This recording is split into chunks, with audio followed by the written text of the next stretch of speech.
बिस्मिल्लाहिर्रहमानिर्रहीम। नाज़रीन, आज का जो हमारा टॉपिक है वो है निमोथ्रेक्स यानी कि नमूनिया पे। नमूनिया क्या है, इसकी लामात क्या है, घरों में हम बर वक्त किस तरह हम पहचान सकते हैं कि बच्चों को आया कि नमूनिया है या एक वैसे जनरल कफ है, फीवर है, क्या चीज़ है। सबसे पहले नमूनिया के बारे में मैं आपको बताऊंगा कि ये एक फेफड़ों की इन्फेक्शन है।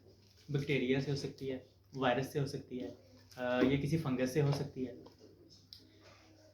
पाकिस्तान में ज़्यादातर जो बच्चे मतलब अंडर 5 ईयर जो बच्चे जो अपनी मेच्योरिटी की उम्र को नहीं पहुंच पाते, उनकी डेथ हो जाती है। उनमें अगर हम 80% अपने केसेस को देखें तो वो नमूनिया की वजह से है।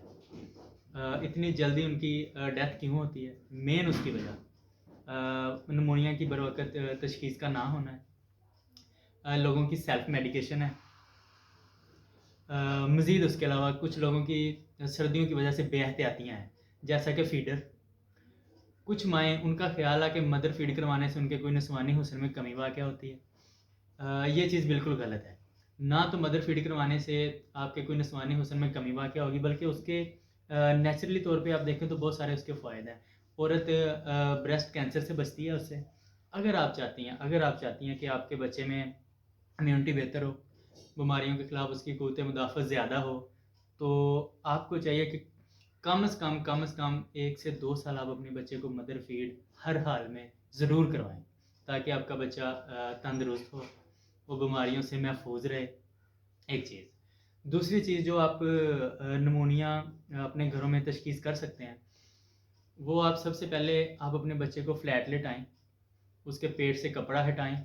आपको उसके जो इंटरकोस्टल स्पेसेस हैं, उसकी पसलियों के नीचे जो आपको जगह महसूस होती है, वहाँ पे आपको बाकायदा गड़े आप पड़ते वहाँ पे देख सकते हैं। ये नमूनिया की सबसे मेन इलामत है।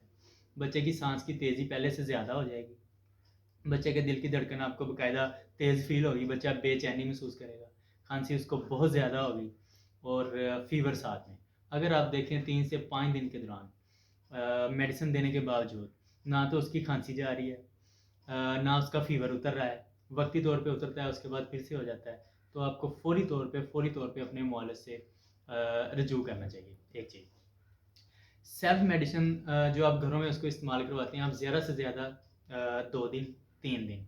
इसके बाद अगर आप देखें बच्चे में रिकवरी फ़ीवर में, कफ में नहीं आ रही, आपको चाहिए फ़ौरन अपने मुआलिज के पास रजू करें। बच्चे की ये कंडीशन नमूनिया की तरफ जा सकती है।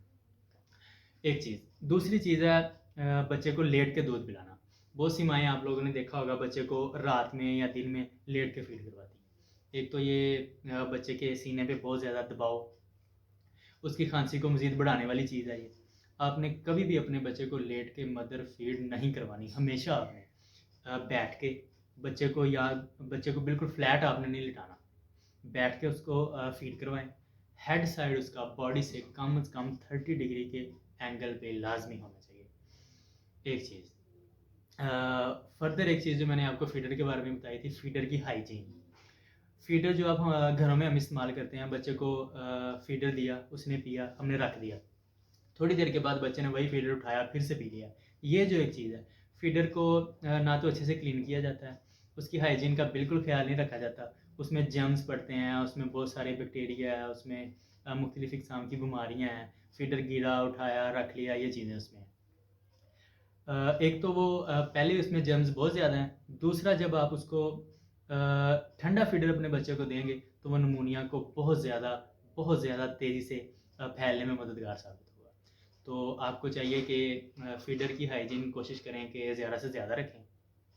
इलामात जो मैंने नमूनिया की बताई हैं आपको, पसलियों के नीचे गड़े पड़ते महसूस हों या सांस की आपको तेज़ी बच्चे की महसूस हो, आप फ़ौरन मुआलिज से रजू करें। और फर्दर अगर आपको किसी भी किस्म का क्वेश्चन या आपको किसी बारे में रहनुमाई चाहिए हो बच्चों के बारे में, तो आप चैनल को सब्सक्राइब करें और ताकि हमारी हर नई आने वाली आइंदा की वीडियो आपको मिलती रहे। Thanks for watching.